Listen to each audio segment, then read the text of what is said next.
Salom Instamirka, mani sobiq erim bu qiz faqat tuxum tayyorlashni biladi deb g'iybat qilib turardi, lekin haqida tuxumni 50 xilini tayyorlashni bilaman. Chunki men to'g'ri ovqatlanishdaman. Demak, semichka yog'ini ozgina sovolamiz, taplonni yog'ni eritish uchun. Shunaqa qiladigan bo'lsak, taplonni yog'i yomon ta'mi chiqmaydi. Naborot, tamomila massa chiqadi va taplonni yog'dagi hamma vitaminlar bizga kerak. Orada mashqimni qilib turaman. Buni nomi nauli. Yoga o'rgatiladi. Qornimni ochganda mana ko'rinadi. Qaraylik cho'tkiligini.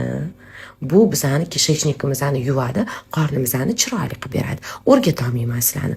Yog'im eridi, ichiga bitta dona kvadratik qilib to'g'ralgan piyozimni sovoldim. Uni ketidan esa bitta dona kvadratik qilib to'g'ralgan kabachokni soldim. Gazni yonishini ahvolini qaranglar. Kichkinaligini ko'rdinglarmi?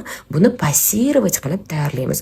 Hamma vitaminlari ichida qolishi kerak. Krishkasini yopish shart. Bu kichkinasini emas albatta. Kattasini dimlab pishiraverasizlar. Ovqatingiz pishguncha домашний kollagen yeb olsanglar bo'ladi. Uni retseptini mana aktualniyimdan topishingiz mumkin. Juda ham foydali. 5 yildan beri ichaman. 35 yoshman. 3 ta farzandim bor.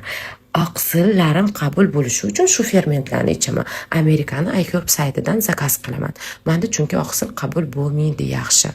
Ovqatimga nori solaman. Bu balchiqmi, vodoroslimi bir bola deyiladi. Paprika soldim. Ozgincha qizil qalampir bor-ku, achchiq narsalarni sevaman. Ovqatim cho'tki chiqadi, hidiga kayf bo'laman. Chunki bu yoqda 1 soat kardio qilib, navli qilib olganman. Qornim shunaqa ochib ketgan, men bu tuxum uyda yo'q edi. Sizlarga video olish uchun men shu ahvolimda magazinga chiqib keldim. Hamma menga g'alati qaradi. Orqamdan gapirgan insonlarni sizlarga zo'r kopirovka qildim, lekin ozvuchka qilishga majbur bo'ldim. Sababi bu videom bu ozvuchka bilan sig'masdi. Xullas, eng zo'r momentiga keldik. Hozir ovqatlanyapman. Bilasizlarmi nimani his qilaman? Birinchidan mazali. Ikkinchidan men o'zimni organizmimga juda ham foydali komponentlar beryapman. Chesnok yeyish qaranglar. Xullas, odam foydali ovqat yeganda menga ko'p savol berishadi. Energiyani qayerdan olasiz? Energiyamni yana bitta istochnigi bu ovqat.